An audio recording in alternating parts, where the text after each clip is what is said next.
All right, good morning, and welcome to a going to be warm, starting out very cold, 30 degrees day here on Tribulation Ready Survival. And today I am going to venture out into the woods.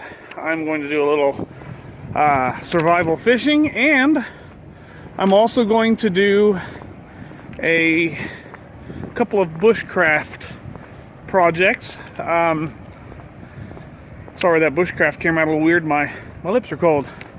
But I'm going to do a couple of bushcraft projects. So stand by. We'll keep you informed here just as we get going.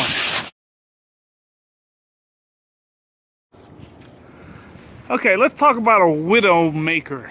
If you're not familiar with what a widow maker is, it's something that you don't normally see, but probably will fall on you in the middle of the night. And it's a little windy here.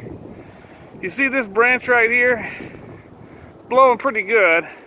Has an overhang, and if you look at it right up there, it's blowing way too much. And right about, I'm gonna point with this stick, right about there,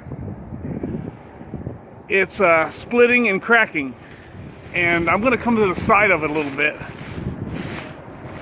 And you don't see it until you look real close. And if you decide to camp under this, here's another one right there, a bigger one.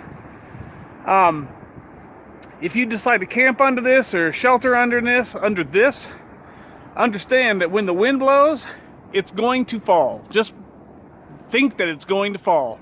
Don't build a shelter under a widowmaker. And you have to look very, very carefully when it comes to widowmakers, because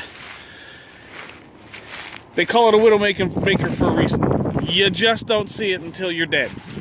And that's too late.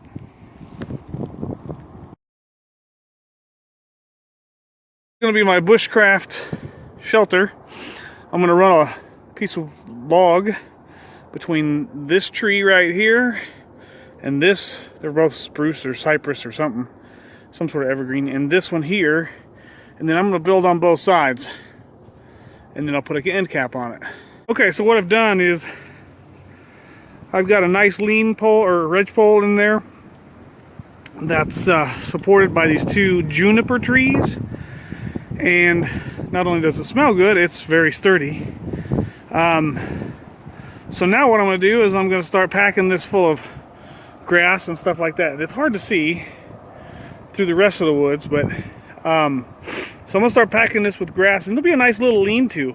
Now what I did was the wind right now is blowing out of the south, but later on tonight will be blowing out of the north, which will be blowing straight into this. It would block the wind coming from the north. I would be able to have like a fire on the other side. I don't think I would want to. This is just a practice in here because all this grass would catch on fire. But yeah, I'm going to go ahead and improve it and get going.